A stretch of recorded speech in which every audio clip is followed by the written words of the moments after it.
Assalamualaikum warahmatullahi wabarakatuh. Waalaikumsalam warahmatullahi wabarakatuh. Mohon maaf ini Pak Kepala Sekolah, Pak Ketua SDDMM, Satu Kepala SMK Negeri 1 Bateja.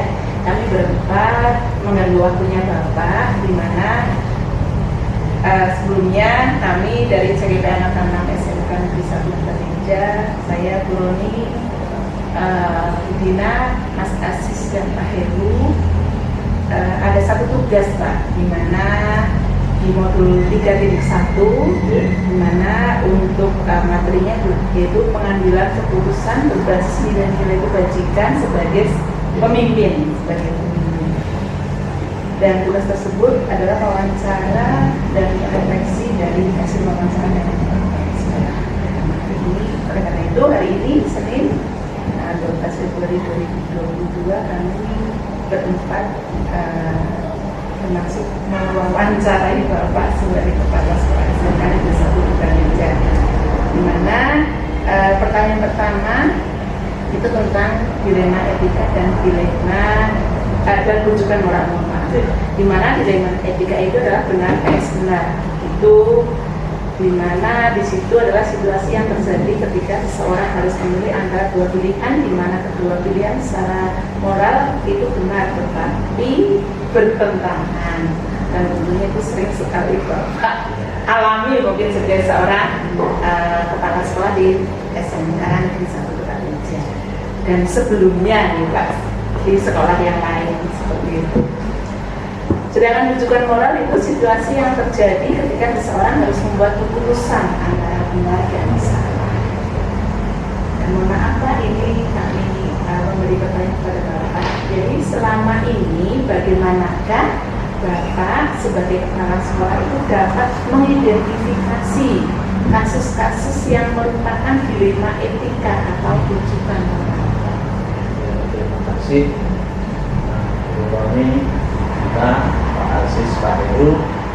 Terima kasih ini atas kehadirannya, dan izinkan saya memberikan, ya bukan jawaban, memberikan pengalaman selama ini.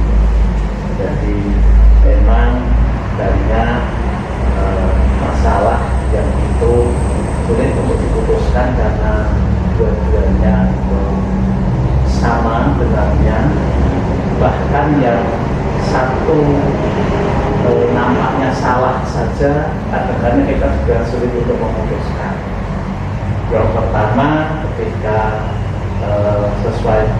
sesuatu itu sama-sama untuk kepentingan, ya misalnya saja saya contohkan kaitannya dengan PTS yang akan dilaksanakan besok ini.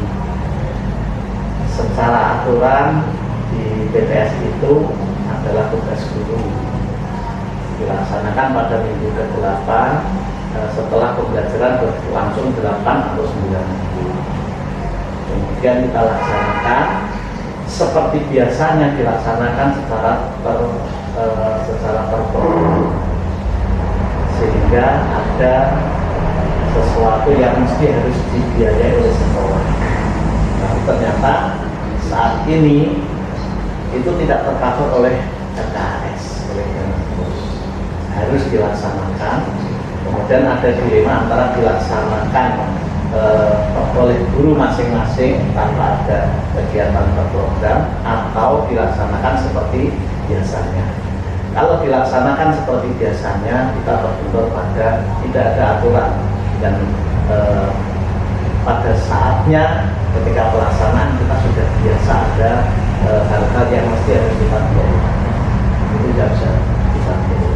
Maka akhirnya bagaimana cara pengambilan sama-sama baik. Satu gambaran yang pertama, jika dilaksanakan sendiri-sendiri guru, resikonya PTS ini berlangsung sangat lama dan melelahkan. Guru yang mengajar di 5 kelas, dia harus melaksanakan PTS 5 kali ketika dia mengajar di 5 kelas. Tapi ketika dilaksanakan secara bersama-sama, maka cukup sekali membuat soal dilaksanakan. Maka kemudian kami ambil keputusan bahwa bersama dalam rapat untuk gambaran saya, maka dilaksanakan terorganisir, artinya terstruktur seperti biasanya, walaupun dengan penyesuaian tidak ada anggaran, tidak dibiayai, tetapi ada beberapa keefisiensian yang terjadi. Seharusnya dilaksanakan misalnya dalam jangka waktu yang lama, nanti ada yang blok, ada yang tidak, sehingga tidak cepat ketemu siswanya, tidak bisa dilaksanakan. Nah, atas pertimbangan itu, maka walaupun ini harusnya dilaksanakan sendiri karena itu menjadi tupoksi, maka dilaksanakan secara berjadwal. Itu misalnya kalau yang etika, dilema etika, sehingga kalau yang rujukan moral itu sih jelas ya, jelas. Misalnya pada saat KI ini jelas, walaupun itu berat juga ketika KI sudah direncanakan kemudian belum dilaksanakan. Kalau kita laksanakan ini juga menyalahi aturan pada saat itu karena pandemi COVID dan tidak bisa kita laksanakan. Tetapi kalau kita tidak laksanakan, maka siswa, orang tua sudah melakukan pembayaran yang sebagiannya juga sudah menjadi uang muka di ini sudah ada sesuatu yang ketika kita laksanakan sebenarnya salah, tapi ketika kita tidak laksanakan ini malah akan berakibat yang kurang baik. Mana yang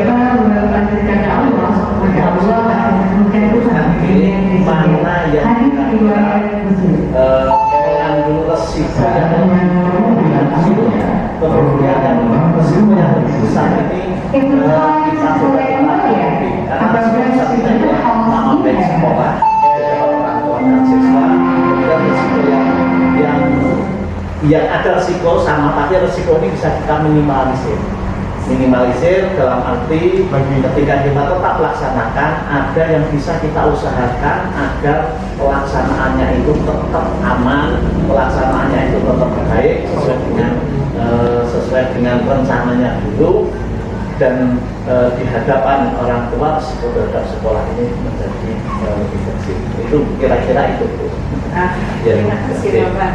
Dan mohon maaf juga, ini kami memberikan pertanyaan yang kedua ya, Pak. Jadi selama ini bagaimana itu Bapak menjalankan pengambilan keputusan di SMK Negeri 1 Bukit Tinggi, terutama untuk kasus-kasus di mana ada dua kepentingan yang sama-sama benar atau sama-sama mengandung nilai kebajikan?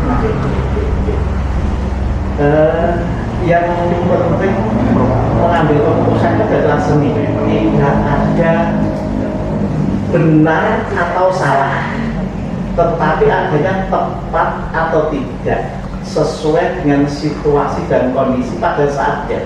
Saat ini barangkali keputusan ini tepat, tapi pada masa yang akan datang keputusan itu menjadi tidak tepat. Maka ketika ada sesuatu yang mengandung tadi sama-sama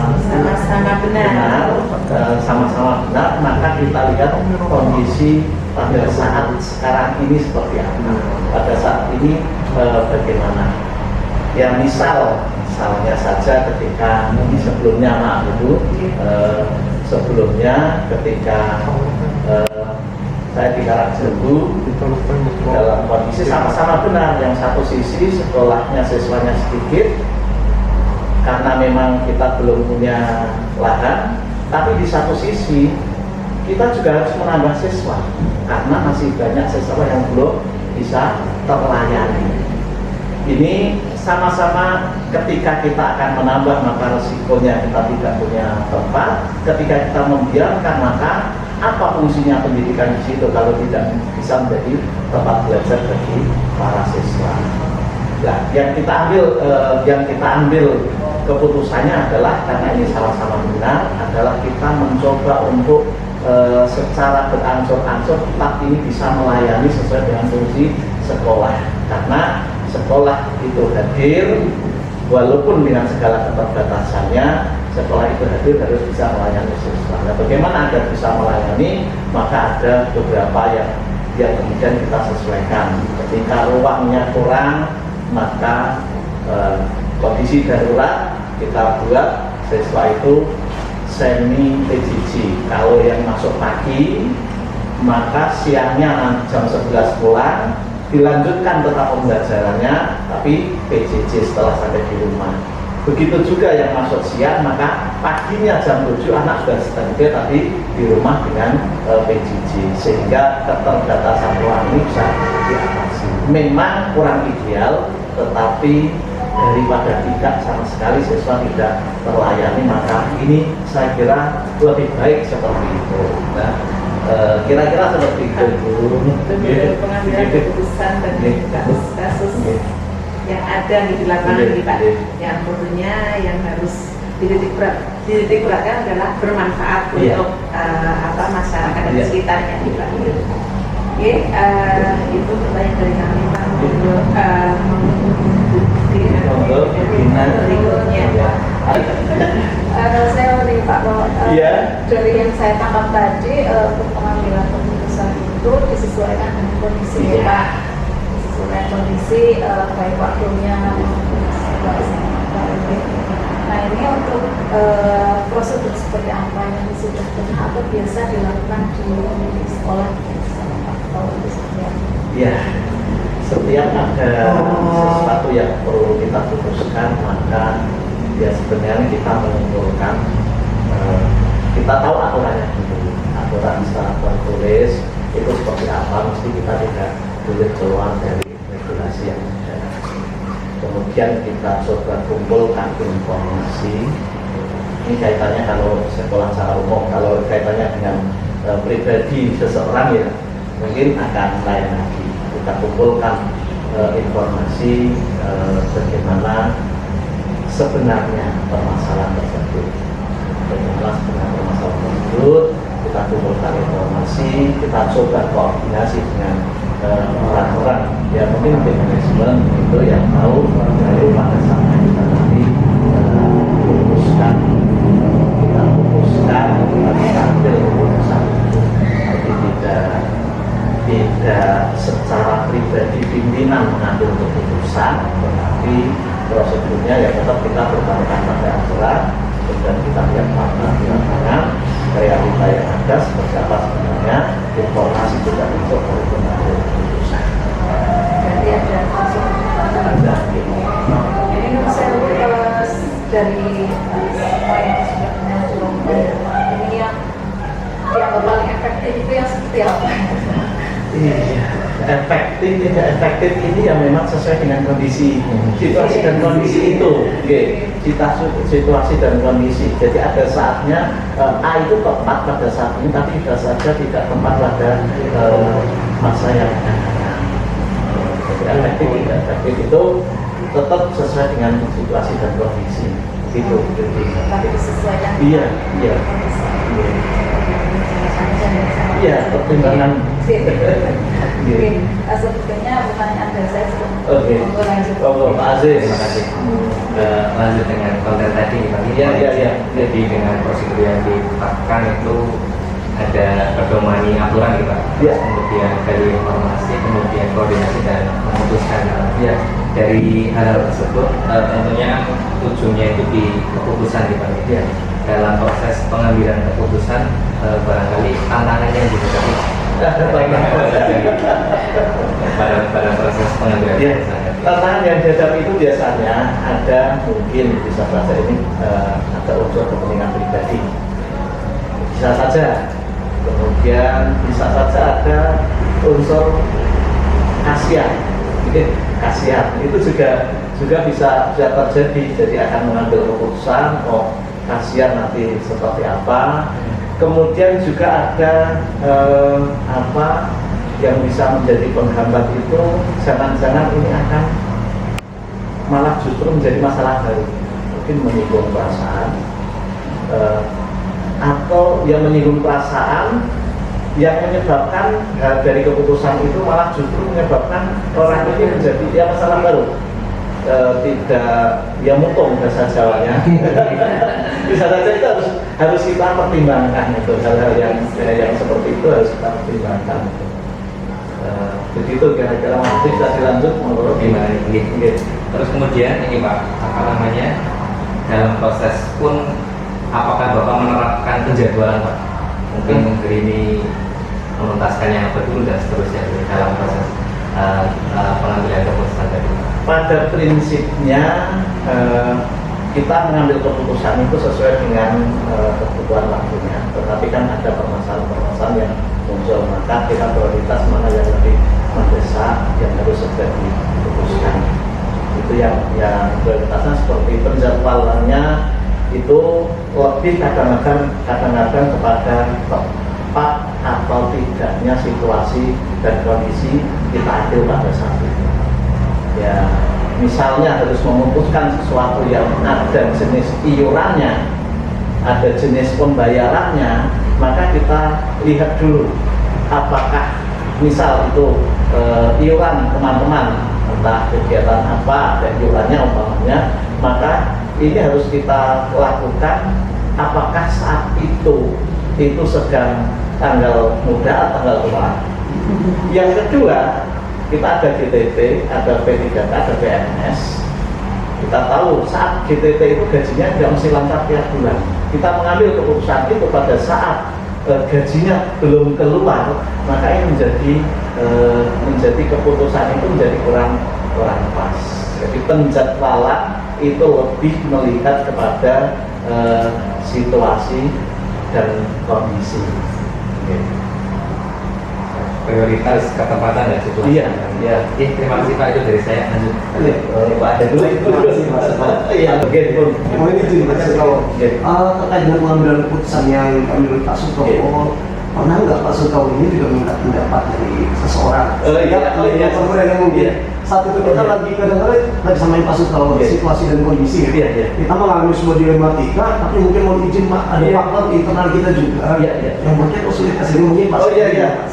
Ya itu ya pernah mengambil keputusan itu. Kalau saya itu harus betul-betul menyiapkan data yang akurat.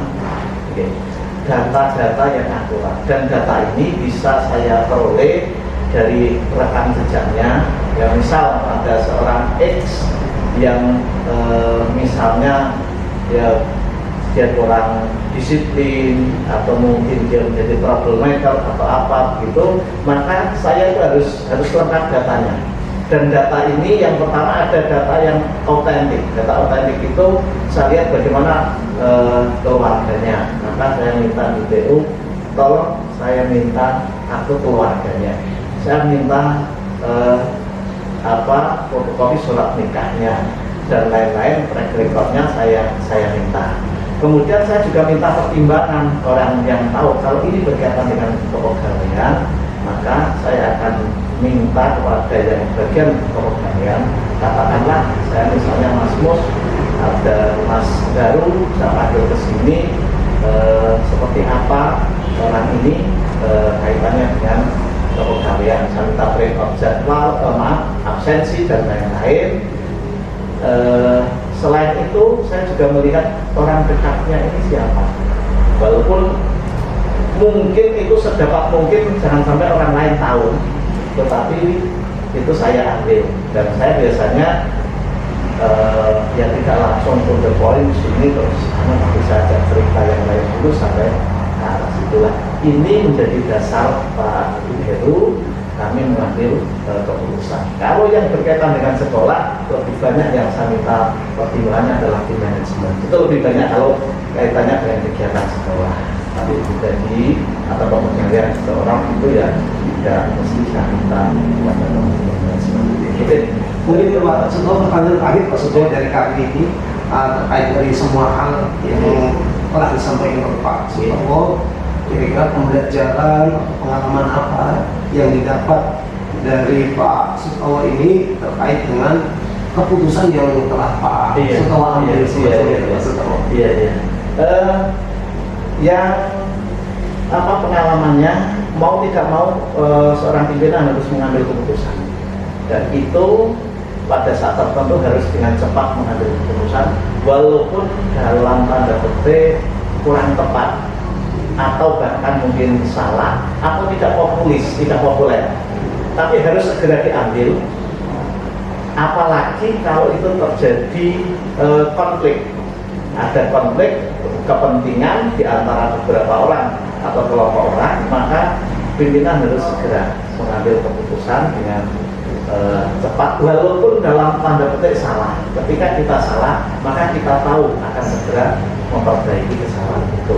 Kemudian itu dengan cepat. Kemudian yang kedua, tadi saya sampaikan, kita tidak punya kepentingan pribadi. Kalau kita tidak punya kepentingan pribadi, maka mengambil keputusan itu akan rasanya lebih objektif, kita lebih enak mengambil keputusan. Kira-kira seperti itu, Pak. Ya. Terima kasih Pak Suko. Kuning saya ikut atau kuning itu. Tambah lagi Bu pertanyaan. Luar biasa ini Pak. Pertanyaan-pertanyaan dari kami berempat dijawab dengan begitu kami pahami, dan memang dilematis menjadi seorang pimpinan gitu Pak. Memang harus betul-betul tadi yang saya ambil kesimpulan, melihat situasi kondisi bagaimana masyarakat harus keputusan, dan keputusan itu tentunya yang bermanfaat untuk semuanya. Walaupun di sini kadang rujukan moral itu juga yang membuat kita harus menjadi seorang pemimpin, harus betul-betul mengambil keputusan yang betul-betul bijak nih Pak. Ya, terima kasih atas semua jawaban dan arahan tentunya ini. Arahan juga untuk kami, karena kami pun sebagai pemimpin pembelajaran pun juga harus tentunya di setiap saat harus mengambil sebuah keputusan yang bernilai kebajikan untuk siswa-siswi kami, terutama di kelas ataupun di sekolah. Mohon maaf jika tidak pasti dari itu. Intinya tidak ada yang tidak pas. Karena di sini itu tidak ada benar dan tidak ada salah, ya, semuanya itu benar sesuai dengan kondisi yang ada. Terima kasih sekali lagi, dan mohon maaf dari kami karena kami berempat mengambil waktunya Bapak, dan terima kasih sekali lagi waktunya. Saya akhiri, wabillahi hidayah, wassalamualaikum warahmatullahi wabarakatuh. Waalaikumsalam warahmatullahi wabarakatuh. Assalamualaikum Bapak. Waalaikumsalam warahmatullahi wabarakatuh. Kabarnya sehat nggih hari ini? Alhamdulillah sehat. Alhamdulillah. Nun sewu Bapak, kedatangan saya ke sini ini terkait dengan tugas guru penggerak, calon guru penggerak. Nah, kebetulan saya ikut pendidikan calon guru penggerak untuk angkatan 6 Kabupaten Purbalingga. Nah, nun sewu ini nanti mungkin saya mengganggu waktu Bapak terkait dengan tugas CGP ini untuk tugas modul 3.1 tentang pengambilan keputusan berbasis nilai-nilai kebajikan seorang pemimpin. Nah, ini mungkin nanti ada beberapa pertanyaan yang akan saya ajukan. Nun sewu, langsung ya Pak, saya menanyakan untuk beberapa pertanyaan yang ada di modul 3.1 terkait dengan pengambilan keputusan. Selama Bapak menjadi kepala sekolah ini mungkin pernah mengalami atau mungkin memutuskan suatu permasalahan yang terkait dengan permasalahan dilema etika maupun bujukan moral. Nah, mungkin sebelumnya saya sedikit memaparkan untuk dilema etika dan bujukan moral. Nah, ini untuk dilema etika itu sebuah permasalahan atau dua buah permasalahan ini sama-sama benar, jadi nilainya benar semua gitu. Nanti bagaimana kita memutuskan suatu permasalahan yang terkait dengan masalah yang dua-duanya bernilai benar. Nah, kemudian untuk masalah yang bujukan moral ini satu benar dan yang satu salah. Nah, mungkin selama Bapak menjalankan tugas sebagai kepala sekolah pernah mengalami hal seperti itu, nun sewu, mungkin bisa diceritakan seperti apa seperti itu. Monggo Bapak. Oke, mungkin begini Bu. Jadi di organisasi manapun atau lembaga manapun, khususnya dalam lembaga pendidikan, tentunya akan sangat mungkin terjadi dua kasus permasalahan, yaitu terkait dengan etika dan juga rujukan moral. Tapi dari pengalaman saya yang mungkin intensitas terjadinya kasus tersebut sering terjadi adalah terkait dengan etika. Nah, mungkin perlu kami sampaikan juga bahwa sekolah kami adalah sekolah swasta, di mana di sekolah swasta itu sangat dituntut produktivitas kinerja. Karena bagaimanapun maju tidaknya sekolah tersebut tergantung pada kinerja dari warga sekolah tersebut. Nah, dalam posisi seperti itu kadang muncul permasalahan yang timbul. Di satu sisi kita dituntut kinerja yang maksimal, tapi di sisi yang lain terkadang guru belum menyadari bahwa maju tidaknya sekolah khususnya swasta adalah tergantung bagaimana produktivitas kinerja kita. Jadi dalam hal ini memang perlu pemecahan masalah, solusi agar rekan-rekan guru menyadari bahwa produktivitas kinerja itu sangat menentukan masa depan dari sekolah swasta. Oke. Berarti permasalahannya ini lebih cenderung ke banyak guru yang belum menyadari pentingnya produktivitas kerja dalam sebuah organisasi atau tim, khususnya untuk sekolah di sekolah swasta. Nah, ini untuk dalam mengambil keputusan tadi, apa yang sudah Bapak jalankan dalam mengambil keputusan tadi terkait dengan dua masalah yang sama-sama benar seperti tadi itu? Terkait dengan kasus atau permasalahan tadi, tentunya dalam menyelesaikan masalah tersebut dengan pendekatan-pendekatan yang humanis terhadap rekan-rekan kerja. Contohnya adalah dengan melakukan pembinaan atau koordinasi secara berkala dengan rekan-rekan. Dengan langkah ini harapannya adalah secara perlahan, secara bertahap rekan-rekan akan menyadari, kemudian mereka secara sadar akan meningkatkan produktivitas kerja untuk kemajuan sekolah. Berarti intinya memberi kesadaran diri pada masing-masing guru atau mungkin ke semua warga sekolah tentang pentingnya hal tersebut, tentang pentingnya. Memang tidak bosan-bosan memberikan pemahaman, memberikan pembinaan, memberikan refleksi kepada Bapak Ibu guru dan warga sekolah lain agar secara bertahap mereka atau rekan-rekan menyadari bahwa maju tidaknya sekolah kita, sekolah swasta, tergantung pada produktivitas kinerja begitu. Oke. Kemudian langkah atau prosedur seperti apa yang sudah Bapak lakukan selama ini untuk menyelesaikan masalah tersebut?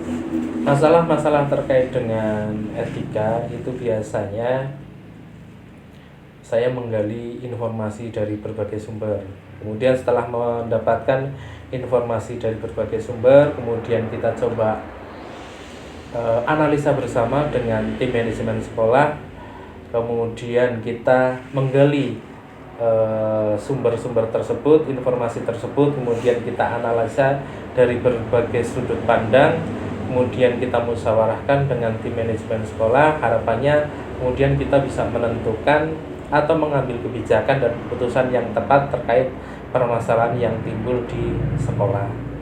Oke, berarti ada prosedur tertentu untuk menyelesaikan masalah itu, tidak otoritas kepala sekolah, ada tim manajemen yang mungkin ada dimintai pendapat gitu ya untuk menyelesaikan masalah tersebut. Oke, jadi itulah pentingnya kenapa ketika ada suatu kasus permasalahan kemudian kita bahas, kita analisa secara bersama dengan rekan-rekan tim manajemen sekolah. Harapannya adalah keputusan yang diambil atau keputusan yang diputuskan terkait dengan kasus atau permasalahan yang ada, harapannya itu menjadi solusi yang tepat dari masalah yang timbul, kemudian tetap menjaga kondusivitas sekolah.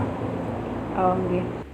Kemudian dalam mengambil keputusan itu pasti ada sesuatu yang Bapak anggap itu adalah paling efektif gitu untuk menyelesaikan masalah itu. Seperti apa Pak? Mungkin penyelesaian yang paling efektif itu seperti apa? Kalau penyelesaian paling efektif, ya tentunya kita tadi saya sampaikan menggali berbagai informasi dari berbagai sumber terkait dengan permasalahan yang ada. Harapannya apa? Agar kita mendapatkan informasi yang jelas, yang pasti, yang nanti kita akan jadikan dasar, jadikan pertimbangan, kemudian nanti kita musyawarahkan bersama dengan tim manajemen sekolah. Artinya kita memang harus betul-betul berusaha menggali informasi secara detail, secara tepat, kemudian itu dijadikan dasar untuk pengambilan keputusan. Berarti kalau bisa saya simpulkan bahwa hal yang paling efektif dalam menyelesaikan masalah itu adalah mencari fakta, mencari fakta, kemudian melakukan pendekatan-pendekatan secara humanis itu terhadap personal yang mungkin bermasalah tersebut. Oke. Oke Pak, Nun Sewu, ini saya menanyakan lagi dari semua yang sudah Bapak lakukan, hal-hal yang efektif yang sudah pernah dilakukan, ini pasti ada tantangannya, nggih. Nah, tantangannya seperti apa, Pak? Dalam pengambilan keputusan tersebut.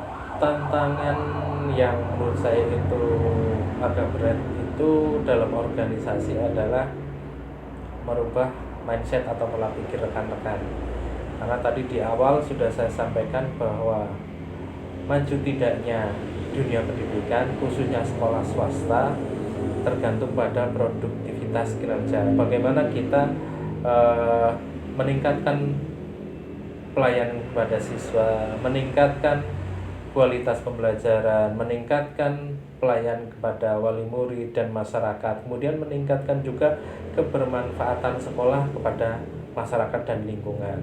Nah, untuk merubah mindset rekan-rekan itu memang agak berat karena mohon maaf ini saya sampaikan saja bahwa SMK YP Sumbyu dulu itu pernah menjadi salah satu sekolah terbesar di Sumbyu.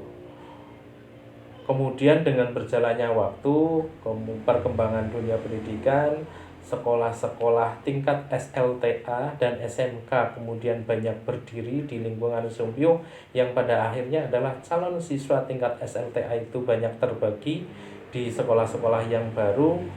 Pada akhirnya jumlah siswa di SMK YP Sumbyu itu mengalami penurunan. Sementara dulu ketika SMK YP Sumbyu jumlah siswanya banyak, sekolahnya besar,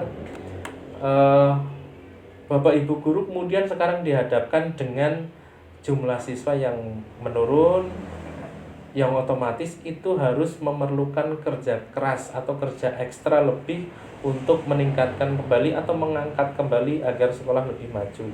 Nah, ini dibutuhkan kesadaran bersama agar kita sama-sama bisa merubah pola pikir, mindset bahwa kita harus keluar dari zona nyaman. Kita harus meningkatkan kinerja, meningkatkan produktivitas. Tadi yang saya sampaikan secara umum adalah meningkatkan pelayanan pendidikan kepada siswa, wali murid, dan kebermanfaatan kepada masyarakat. Mungkin begitu, Bu. Oke. Berarti tantangannya seperti itu, nggih, Pak. Nun Sewu ini untuk penyelesaian kasus, nggih, penyelesaian sebuah kasus. Ini ada jadwal khusus apa tidak, Pak, untuk menyelesaikan sebuah kasus gitu? Kalau yang namanya kasus terjadi itu kan juga tidak terjadwal, yang otomatis penyelesaiannya pun tidak terjadwal karena kasus itu akan timbul kondisional. Secara otomatis penyelesaiannya kondisional juga. Jadi menyesuaikan ketika kasus itu timbul, maka kemudian kita ambil langkah-langkah untuk menyelesaikan kasus tersebut. Jadi tidak ada penyelesaian kasus secara terjadwal gitu. Kita tinggal melihat kasus itu timbulnya kapan, di mana, sejauh mana, dan seterusnya, baru kita melakukan langkah-langkah penyelesaiannya begitu. Oke, berarti tidak terjadwal. Tidak Pak? terjadwal, kecuali yang terjadwal itu adalah pembinaan kepada rekan-rekan guru, kemudian pelatihan-pelatihan terkait dengan kedisiplinan, peningkatan produktivitas kerja dan seterusnya itu bisa dilakukan terjadwal. Oh, oke. Berarti tidak ada jadwal khusus. Tidak ada yang jadwal ada khusus. jadwal khusus adalah pembinaannya. Pembinaan. Pembinaannya. Nah, kemudian adakah seseorang atau faktor yang mungkin membantu Bapak dalam menyelesaikan sebuah masalah dilema etika gitu, Pak? Dalam menyelesaikan masalah tentu kita akan melihat juga masalah itu timbul di unit mana, karena di dalam sekolah, dalam dunia pendidikan itu tentunya dalam organisasi itu ada bagian-bagian unit di dalamnya. Nah, ketika masalah itu timbul di unit A, maka kita akan melakukan penelusuran, pengecekan fakta-fakta yang terjadi atau mungkin yang menyebabkan kasus itu timbul di unit A. Nah, kita akan mendapatkan fakta yang real dari sana, baru nanti kita melakukan analisa. Jadi intinya ketika kita menemukan masalah di sekolah, kita akan telusuri dulu masalahnya itu sumbernya timbul di unit mana, di bagian mana. Nah, nanti kita dari sana akan menggali informasi, harapannya adalah kita akan mendapatkan data atau informasi yang faktual dari unit tersebut, sehingga kita akan memudahkan dalam memecahkan masalah, tidak melebar kemana-mana, karena kita akan mengkerucutkan masalah yang terjadi atau melokalisasi masalah di unit mana masalah itu timbul. Jadi dengan langkah ini insya Allah nanti tidak akan menjadi masalah yang semakin membesar. Oke. Nah, ini yang terakhir nih Bapak, non sewu, pembelajaran apa yang bisa dipetik dari penyelesaian masalah-masalah terkait dengan dilema etika? Dari permasalahan atau kasus yang terjadi di lingkungan sekolah, khususnya terkait dengan etika, tentu banyak manfaat yang dapat saya peroleh.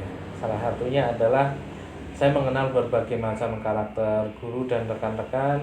Mudah-mudahan dari permasalahan tersebut bisa menambah kedewasaan saya dalam berpikir, kebijaksanaan saya dalam menentukan sikap dan keputusan terkait dengan kebijakan-kebijakan sekolah, dan dengan manfaat ini mudah-mudahan ke depan saya bisa menyelesaikan berbagai macam persoalan dengan meminimalisir efek negatif terhadap lingkungan dan kondisivitas sekolah. Mungkin itu, Bu. Oke. Nun sewu, saya kira cukup sekian nggih Bapak wawancara kita. Matur nuwun sanget atas Sama-sama, waktunya. Semoga bermanfaat. Amin. Nyuwun pangapunten Nggih, nggih. sama-sama. Saya akhiri nggih Pak. Nggih. Assalamualaikum warahmatullahi wabarakatuh. Waalaikumsalam warahmatullahi wabarakatuh.